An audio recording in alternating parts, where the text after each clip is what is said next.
기침 이렇게 하시면서 천국에서 살고 싶습니다. 예. 사람은 마음 한켠에요, 혼자만이 알 수 있는 감정을 은밀하게 숨겨놓습니다. 가장 먼저 칭찬받고 싶은 마음. 예.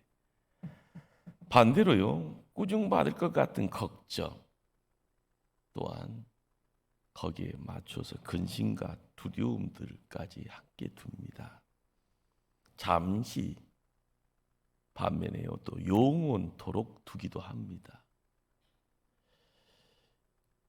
요즘 이것이 해소가 안 되어지기에요, 상담이니 심리니 정신치료니 이런 어떤 이야기들이 옛날에는 몰랐지만 요즘은 이제 자연스럽게 약물까지 함께 어울려가는 그런 어떤 모습들이 우리 주변에 많습니다. 인간을 가장 파괴하는 감정이 어떤 감정인지 아십니까? 죄책감입니다. 잘하려고 하다가 잘못되어지면 실수라라는 것, 의도치 않았지만 남들이 의도한 것처럼 이야기되어지다 보면은요, 감옥에 갈 정도까지 내가 죄인인가 할 정도로 가슴에 두죠. 이 죄책감입니다. 이 죄책감이 심하면은요, 어떻게 보면 양심에 하인 맞는 것처럼 나도 모르게 내 내면의 자리에 병이 찾아 들어옵니다. 한국 사람도 이걸 이제 합병이라고 이야기하죠. 이 합병은 혼자만의 병이 아니라 가족에게 자연스럽게 흘러갑니다. 그러니까 엄마와 함께하는 어린아이는요, 아무 죄도 없이 그대로 그냥 폭포수 쏟아지는 것처럼 좋은 내용이 아니라 악한 그런 어떤 영향이 그대로 흘러가게 되어지죠. 가정 분위기가요, 갑자기 폭풍이 밀려오는 듯한 그런 어떤 모습들 이야기되어집니다. 우리는 이것을 막연하게 그냥 죄책감, 병은 찾아올 수 있고요, 치료되어지면 건강해집니다. 그런데 이거를 영적인 내용으로 찾아 들어오게 되어지면 영적 질병으로 찾아오게 되어지죠. 그러다 보면 자연적으로요, 얼굴에서 병세가 드러납니다. 어두워지고요, 자연스럽게 미소, 기쁨, 평강 감추어져 버립니다. 사라진다라는 거죠. 점점 그것을 품고 가게 되어지면 어떻게 됩니까? 병세가 짙어지면요, 나만 죽습니까? 주변에 있는 사람들이 다 영향력 끼쳐지고요, 같이 지진 만난 것처럼요, 그대로 푹싹 주저앉게 되어지는 방법은 별거 없습니다. 하나님 앞으로 나가면 되죠. 회개의 자리에 가서요, 하나님께 뭔가를 구해야 되는 겁니다. 송도는 시냇가에 심은 나무처럼요, 올곧게 세워져야 되고요, 시냇가의 근처에 나무의 모습이 지켜질 수 있도록요.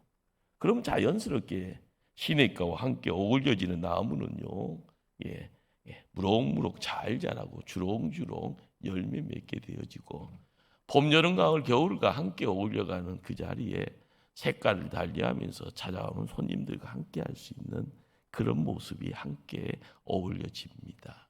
자, 시냇가라고 이야기되어지는 것은 바로 하나님과 함께하는 겁니다. 하나님께 뿌리를 접할 때 그 뿌리를 통하여서 찾아오는 것이 말씀입니다. 이 말씀이라는 것을 우리는 자연스럽게 서당계 3년처럼 말씀이 사랑이구나, 좋은 것이 좋은 건지를 알지 않습니까?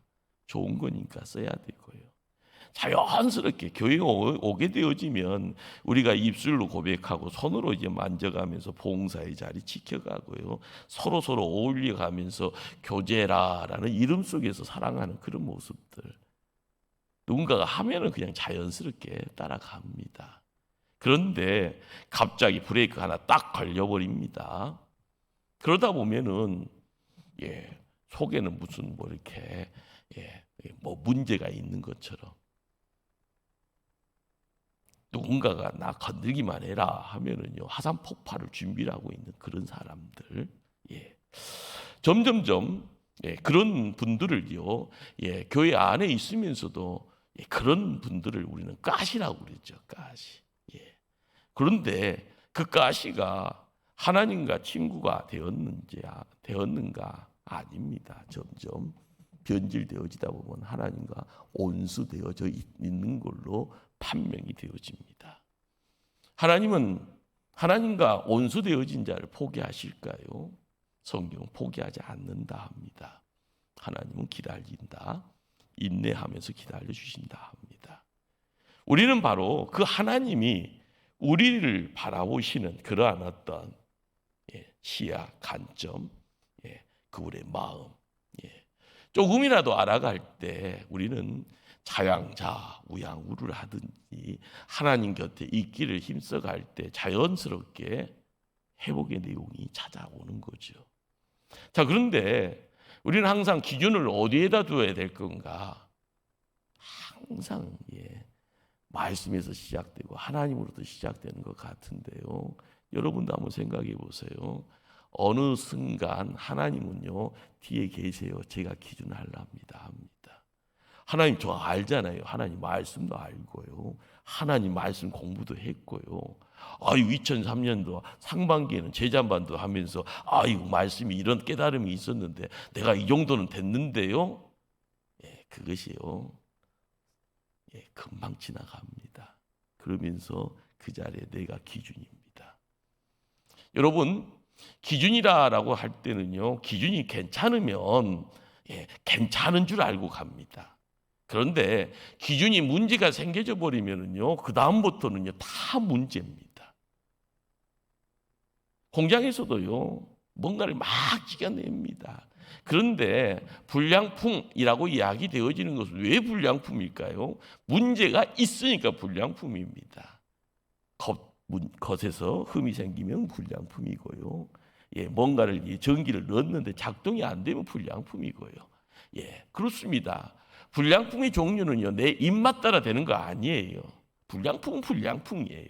그런데 그 기준을 어디에다 두는가?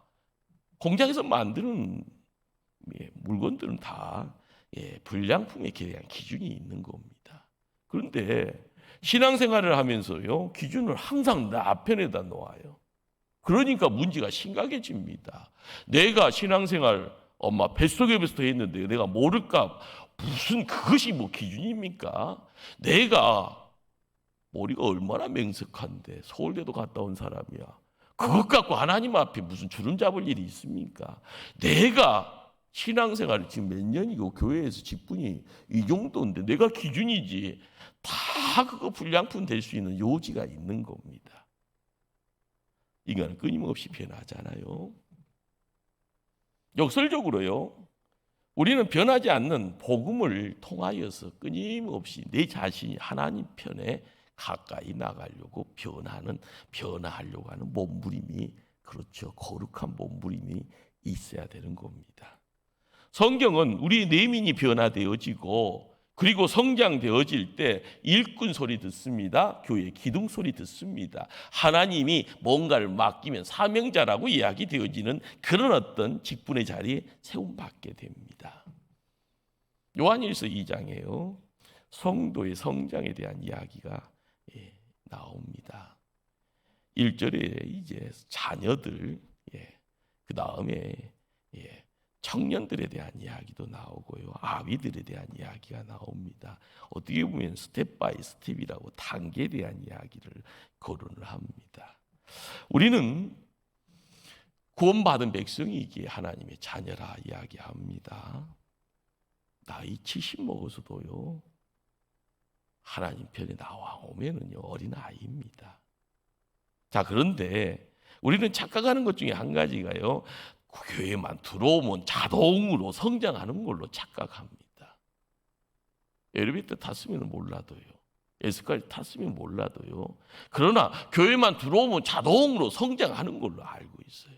중요한 건 시작입니다. 하나님의 자녀, 이것은요 변치 않는 팩트의 진리입니다. 우리 앞에 새로운 인생이 펼쳐질 것이다라는 거 기대해도 됩니다. 그러면서 자녀가요, 어린아이가 청년의 때로 옮겨져 가야 되고요. 그리고 우리가 아비가 돼야 되는 그런 어떤 단계까지는 나아가야 되는 겁니다. 진정한 신앙을 가진 사람, 아버지의 마음을 갖게 되어지고 그 아버지의 마음을 가진 자가 믿음의 후보들에게 아버지의 마음이 이것이다 혼이 되었을 때 대물림은 자연스럽게 따라옵니다. 누군가가 한 사람이 하면은요 그 다음 따라가는 것이 쉽습니다. 그러나 머리로만 하면은요 그 다음도 머리로만 합니다. 누군가가 입으로만 하면은요 그 다음 똑같이 입으로만 합니다. 그런데 교회는요 하나님의 사람은 하나님의 구원의 백성 되었을 때 그 다음에 꿈꿔지는 세상을요 꿈이다 비전이다 이야기할 때 거기서 담아야 될 내용은요 세상 것이 아니고 하늘의 것이라 하늘의 말씀이다 이야기해 주죠. 그러기에 우리가 하나님의 사람으로 세워지고 하나님이 예수님의 제자로 만들어져 가는 그 가운데요 어떻게 보면은요 조금씩 배움의 내용이 깊이가 있을 때 밖에 나가서 한 대 맞고 와도 갈 때가 있는 겁니다. 아버지에게 땀 흘려가면서요 기진맥진 하더라도요 집으로 오면은요 회복의 자리가 허락이 됩니다. 항상 내가 구원받은 백성이요 라고 이야기할 때 아버지 집이 어디에 있는지를 알고 아버지가 누구라는 것을 알고 있을 때 우리는 하나님의 마음을 조금씩 알게 되어지면은요 믿음의 성장을 하나씩 갖추어가게 되죠. 그런 상황 속에서요 교회의 일꾼이다라고 이야기 되었을 때 거기에 우리는 청년의 때를 소망하게 되죠. 세상에 끌려가지 않고요 사단과의 영적 전쟁의 수도에 싸워서요 질듯 하면서 하나님 손 붙잡고 승리하는 그런 단계. 교회에 부모가 있으면은요 어디 가더라도요 자신만만하잖아요 자녀들은요. 그러나 세상에 나가 싸울 때는요 청년들이 싸웁니다. 힘이 있는 청년들이요. 도망갈 때도 빨리 도망가고 싸울 때 나가자 하면은 제일 먼저 튀어나갈 수 있는 어떻게 보면 육적인 영적인 힘이 있는 자. 그래서 승리하는 그러한 모습들. 교회의 기둥이다. 교회의 일꾼이다. 교회의 지도자다. 하나님이 주신 거룩한 복음, 하나님이 주신 하나님께 둔 소망의 내용들 이런 것을 통하여서 점점 보여지는 것, 보여지지 않는 것을 채워나갈 때 일꾼이다, 기둥이다, 지도자다, 중직자다 우리가 이야기할 수 있습니다. 그러기에 내 자신만을 이야기할 수 있는 내 것만을 이야기하는 어느 정도 시간이 필요합니다. 그런데 그 시간 지나면은요 그걸 가지고 누군가에게 줘야 될 시간대가 찾아옵니다. 그러기에 양육 받은 자가요 때가 되어지면 누구를 양육해야 되는 겁니다. 내가 제자라라고 이야기 붙여지면 시간 지나면은 내가 제자를 지켜나가는 선생의 자리에 내 자신을 세워야 됩니다. 우리는 교회를 이야기를 할 때마다요 항상 더하기만 공부하면 더하기만 생각합니다. 빼기가 뭔지도 모르고요 곱셈이 뭔지도 모르고 나눌셈이 뭔지 모르고 갑니다. 그런데 하나님의 영역을 찾아 들어가게 되어지면 더하기 빼기 곱하기 나누기를 다 할 수 있는 사람이 필요하면은 그것을 다 쓸 수 있는 사람이 세상의 공부의 깊이를 더하듯이요 하나님의 편에서 하나님 나라의 일꾼 되어져 갈 때도요 세상에서 하나만 가지고 천년만 우러먹는 것이 아니라 두 가지가 필요하고 세 가지가 필요하고 네 가지가 필요하면 이것을 우리가 배워야 되는 것이 우리의 책무고 책임이고 의무입니다. 그런데 항상 어느 한때에 그대로 그대로 주저앉아서 여기가 좋사오니 하는 그런 모습이 우리의 현실입니다. 항상 하나님은요, 우리가 계속 성장하고 성숙하기를 원하십니다. 그러기에 예배의 자리를 통하여서도 항상 힘써야 될 것이요, 이 예배는요, 내가 기준이 이게 앉아있는 것이 아니라 하나님을 바라보고자 오는 자리입니다. 그러기에 하나님을 찾아가는 자리에 하나님의 말씀을요, 그리고 하나님이 나를 품어주심의 임재의 경험치를 열망하면서 이 예배의 자리를 지키며 설교 말씀 앞에 나의 삶을 맡게 가는 겁니다. 그러기에 우리는 세상에서요, 대충 적당히 건성건성 살 수 있는 그런 존재가 돼서는 안 됩니다. 함부로 살아서는 안 된다는 거죠. 말씀이 종이 되었을 때요, 내가 아브라함이냐, 내가 모세냐, 내가 다윗이냐, 나하고는 아무 상관이 없는데요. 아닙니다. 말씀을 읽어가는 가운데 이 시대에 아브라함이 어디 있는가? 이 시대에 모세가 어디에 있는가? 이 시대에 다윗이 어디에 있는가? 말씀의 자리에서요, 하나님 나를 그렇게 세워주시옵소서. 내가 가정을 지키기를 원하고 자녀들을 축복하기를 원하고 생업의 자리를 하늘의 풍요로 담아가기를 원하는데, 하나님, 아브라함이 깨달았던 그 지혜가 나에게, 그 믿음이 나에게, 그 신실함이 나에게 허락해 달라고 기도하면 내가 이 시대의 아브라함 되는 겁니다. 항상 삶의 자리가요, 대충이 아니고요, 교회가 거룩이라는 이 내용을 채워가는 자리입니다. 거룩은요, 내가 용써서 만들어가는 공장에서 찍어내는 내용이 아니라 하나님 편에 세워 있어야만이 하나님으로부터 허락되어지는 하나님의 선물입니다.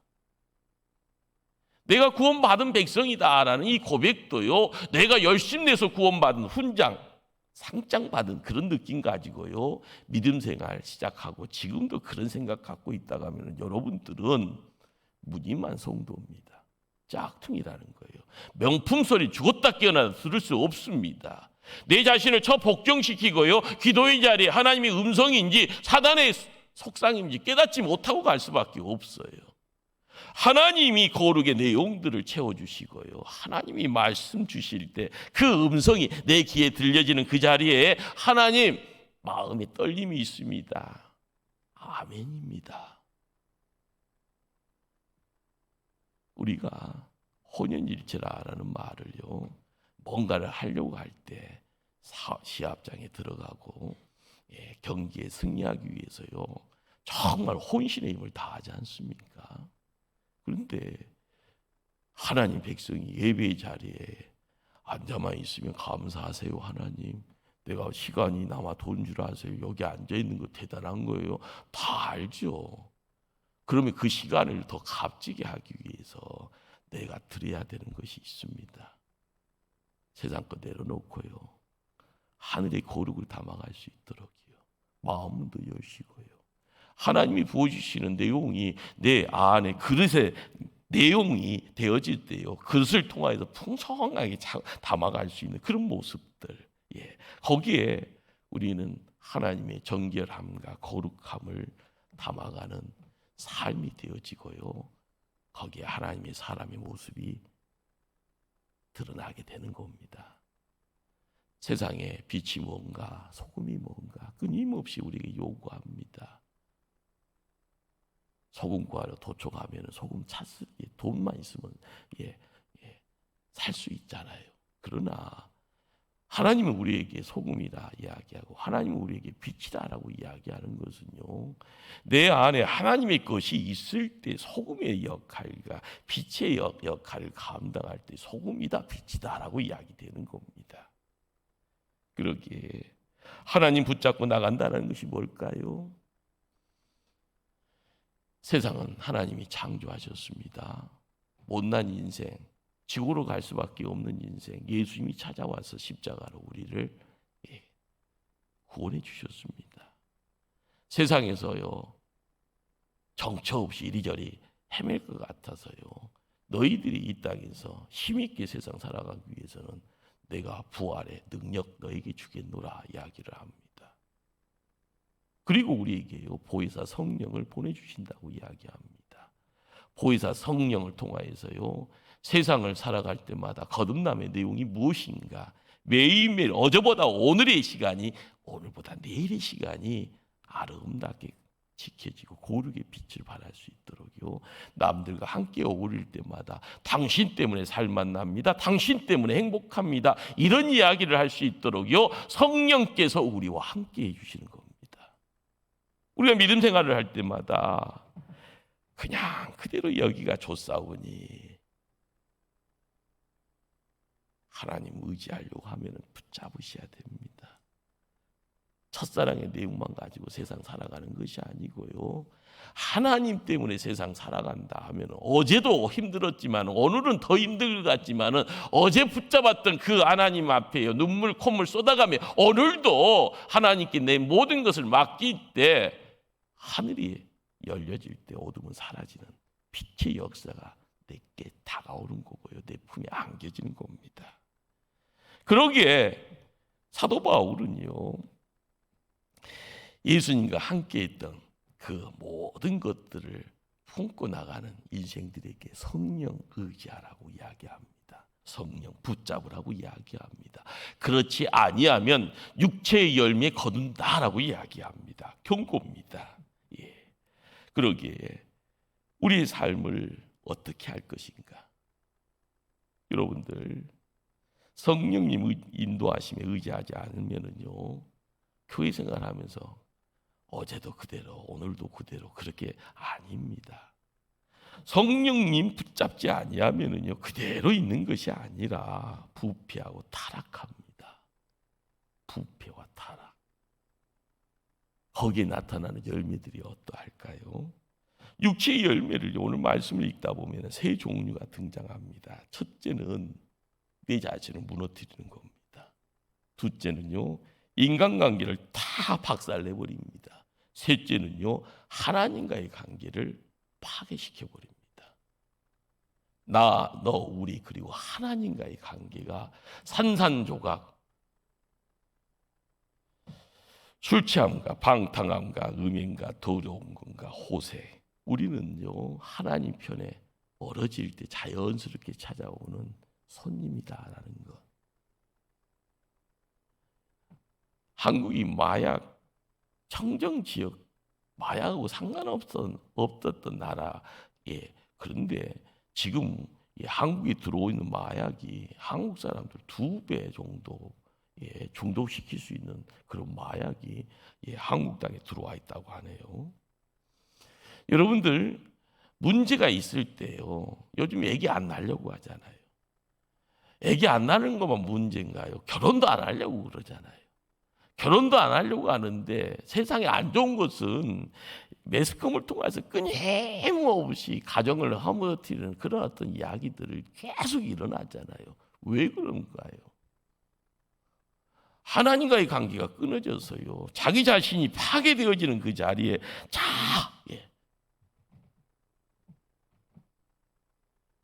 주변의 관계도 무너뜨려 버립니다. 온수 맺는 거, 분쟁, 시기, 장디 있는 거, 불화, 분열. 나하고 친한 사람이 친구했다가요. 내일 눈 떠봤더니 온수가 돼 있어요. 시기 질투하는 이유가 뭔지는 몰라도요. 그것이 내 안에 딱 자리매김합니다. 사단이 들어와서. 하나님과의 관계가 파괴돼 버립니다. 우상 숭배자가 그렇죠. 술수라라는 이름 속에서요 극단적인 마약이라는 것 자체가 하나님과의 관계를 다 깨트려 버리는 시작이고 그것이 또한 한성의 끝자락에 있습니다.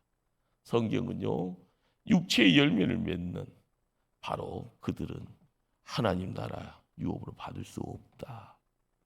교회 안에 들어와 있다 할지언정 하나님의 사람 아니다라고 이야기합니다. 그러기에 성령님을 의지하고 따라가는 사람에게 나타나는 유익이 뭐냐? 성령의 열매를 맺는다라는 겁니다. 우리는 성령의 9가지, 사랑이라, 가평, 오래 참음, 자비, 양성, 충성, 온유, 절제, 이 모든 내용들은 하나님이 주시는 내용이죠. 따로따로가 아니에요. 이것이 하나입니다. 하나. 우리는 이 내용을 통하여서요, 가장 먼저 내 자신이 회복되어지는 거예요. 에덴 동산에서 하나님과의 한 가족임을 고백할 수 있는 그 기쁨의 내용들이 내 삶을 통하여서 성령의 열매라는 것을 가지고 함께 살아가게 만듭니다. 여러분들, 모델하우스라는 거, 저도 30년 전에 모델하우스를요, 엉겹결에 한번 가봤더니, 그런데 모델하우스가 눈 감으면 사라져버리면 공터만 나오잖아요. 그런데 모델하우스는 똑같이 뭐 만들어 놓고 뭐 청약을 받든지 뭐 이렇게 계약을 하게 만들더만요. 여러분들, 성령의 열매를 통하여서 느껴지는 이 내용이 천국에서의 우리의 삶의 자리에서요, 어떻게 보면 본래의 그림자와 같은 겁니다. 그러기에 우리가 이야기되어지는 이 내용 속에서 사랑이라, 가평, 오래 참, 자비, 양성, 충성, 온유, 절제, 이런 내용들이 따로따로가 아니라요, 나에게 찾아오는 내용 통하여서 이루어지는 이 모습을 통하여서 하나님 앞에 서 있는 하나님의 자녀의 모습이 거기 있는 겁니다. 조금 부족한 것처럼 보이지만 하나님의 흔적을 이야기할 수 있는. 한번 해볼까요? 나는 행복합니다. 거짓말. 그런데 제가 거짓말하니 웃잖아요. 속에 불 담고 있으면 웃으라고 해도 못 웃습니다. 조금 돼 하면 확 웃어지는. 여러분들 웃으면은요, 다 천사예요. 그런데 갑자기 막 눈에서 이렇게 레이저가 나오면은요, 천사가 갑자기 마귀가 되네요. 누군가와 함께 어울려가는 그 자리에서 나는 당신 때문에 함께하고 당신과 더불어서 세상 살아가는 것이 재미가 있는데, 그러면서 서로가 서로를 의지할 때 거기서 나타나는 좋은 기운들이요, 나도 모르게 거룩이라는 단어를 상상하게 만들어가고요. 내가 뭔가를 열심히 낼 때 땀 흘려가는 그 가운데 뭐가 되는 듯한데 내 힘이 아니구나. 하나님이 지혜 주시는구나. 내 안에 계속적으로 기쁨을 막 허락해 주시는구나. 나를 참게 만들어가는데, 그것이 있는데, 남에게 뭔가를 베풀어 주는데, 친절을 베풀어 주는데, 이런 모든 것들이 내 안에 성령 하나님이 계시기에 가능하구나. 그렇습니다. 그러기에요, 조금 더 의지하면서 조금 더 하나님 곁에 가까이 가려고 하는 진압제 같은 자력의 내용이 있습니다. 성령의 힘입니다. 성령이 가지고 땡겨 나갈 때 우리는 조금 더 하나님께 가까이 나가게 됩니다. 그러게 되면 우리는 하나님을 더 사랑한다라는 고백을 하게 됩니다. 하나님이 기뻐하시고 원하는 일이 뭔지를 알게 되어지면 남들보다 내가 먼저 저요라고 손들고 그 일에 혼자 있는 그 시간이다 할지언정 내가 일을 감당할 때 누군가가 보면 함께 하게 됩니다. 이게 연합이죠. 우리 하나님, 우리에게 하나님의 기쁨을 주실 때 그 기쁨은요, 누가 돈 주고 그 파락에도 팔려지지가 않습니다.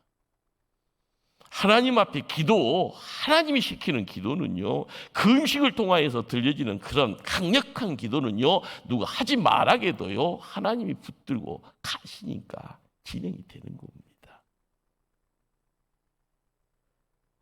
우리가 알아가야 될 것 중에요, 사도 바울이 예수 만나고 나서 세상 것 다 내려놓는다, 유대교의 그런 학문의 깊이까지 다 내려놓고 하는 말이요, 그리스도의 예수를 아는 지식이 가장 고상하다. 그러기에 세상 사람들이 자랑할 만한 모든 것 다 배설물로 똥으로 내가 여기겠다라고 이야기합니다. 남들은요, 그 자리에 가려고 엄청난 돈보따리 짊어지고 달려와서 시간 투자하지만 때 지나서는요, 사도 바울 다 헛것이다, 배설물이다 이야기합니다. 이처럼 성령이 강력하게 붙잡고 있으면은요, 성령의 손을 내가 또 붙잡고 있기를 힘쓸 때마다 드러나는 내용이 하나님이 주시는 능력이 성령의 열매가 되어지고 나에겐 기쁨이 되어지고요. 그 기쁨 때문에 가시밭길도요 뛰어갈 수가 있는 겁니다. 넓은 문이 아니라 좁은 문도 걱정, 의심, 두려움 없이 나아갈 수 있는 겁니다. 그렇습니다. 성령을 따르는 성령의 사람들, 그러기에 우리가 매일매일 훈련해야 되는데요. 그 훈련의 내용은 거창한 것 아닙니다. 매일매일 시간마다 들여지는 거룩한 습관으로 함께 어울려질 때마다 오늘 사도 바울이 우리에게 이야기해 주고 싶은 내용이 뭘까요? 자, 24절 말씀, 24절 말씀을 함께 한번 합독합니다. 그리스도 예수의 사람들은 육체와 함께 그 정욕과 탐심을 십자가에 못 박았느니라. 사도 바울은 고백합니다. 고린도전서 15장 3절에 나는 날마다 죽노라. 어디에다가요? 십자가 위에서요. 나는 날마다 나를 처복종시킨다고 이야기합니다. 성령의 사람은요, 남이 가지고 있는 히든 카드가 있습니다. 하나님과의 만남. 누군가 가서 현미경에, 누군가 가서 망원경 뭐 이렇게 갖고 와서 보려고 해도요, 찾을 수 없는 공간이 거기 있습니다. 하나님과의 만남의 자리. 사도 바울은 정욕과 탐심을 십자가에 못 박았다. 내가 매일매일이요 성령 세례와 더불어서 내 과거의 나의 못남의 내용들을 매일매일 처복종시킵니다. 내 몸 밖으로 추앙시킵니다. 내 기도의 자리를 통하여 하나님 역사하시기를 소망해 봅니다. 그러므로서 드러나는 내용이 뭘까요? 그것이요 티끌처럼 사소한 시간의 연속인 것처럼 보이지만 그 시간을 지키려고 할 때 새벽의 자리가 나의 자리가 있어지는 거고요. 홀로 가정에서 눈 뜨자마자 기도의 자리를 지키는 분들은 말씀 붙잡고 기도의 자리를 지킬 때 하늘의 문이 열려지는 기이함의 내용들이 남들은 몰라도 오직 나만은 그 기이한 빛에 함께 기뻐할 수 있을 줄 압니다. 그렇습니다. 우리의 삶 속에요 성령의 열매를 맺고자 세상 돈 헤아려가면서 뭔가 계산 안 되잖아요. 내 자신이 하나님 앞에 나가기를 힘쓰고요. 그 하나님이 나를 붙잡아 주기를 소망하고 열망할 때 그 임재의 역사가요 삼위일체의 하나님과 함께 어울려지는 겁니다. 우리 하나님 세상을 밝히 보여주셨어요. 성부의 하나님이에요. 그분이 우리를 구속해 주셨다. 바로 그분이 우리의 삶의 모든 것의 시작과 끝이다. 못난 인생이지만 하나님 죽어갈 수밖에 없는 인생이지만 다시 살아나게 하셨다. 성자 하나님의 구속입니다. 성령 하나님은요 우리의 삶을 통하여서요 매일매일 비춰주십니다. 그렇죠. 어둠 속에서 넘어지고 돌뿌리에 넘어지고요 내 자신의 방해꾼 되어져 있는 모든 것들을요 비춰주십니다. 그러는 가운데 그분 의지하여 다시 벌떡 일어나는 바로 거듭남의 내용들. 어제보다는 오늘이요 그리고 오늘보다는 내일의 자리가 더 힘이 있을 것을 이야기해 주십니다. 삼위일체 하나님, 그분과 함께하기를 원하는 그 시간의 자리 오늘도 허락되었고 내일도 허락됩니다. 그분과 함께 어울려가기를 힘써갈 때마다 동역자가 있습니다. 여러분의 가정에 자녀들이 있습니다. 함께하기를요 기도하셔야 됩니다. 우리 하나님 그 모든 것을 통하여 어둠의 역사를 멀리하고 빛의 역사로 우리를 세워주시고 달려가게 만들 줄 믿습니다. 기도하십니다.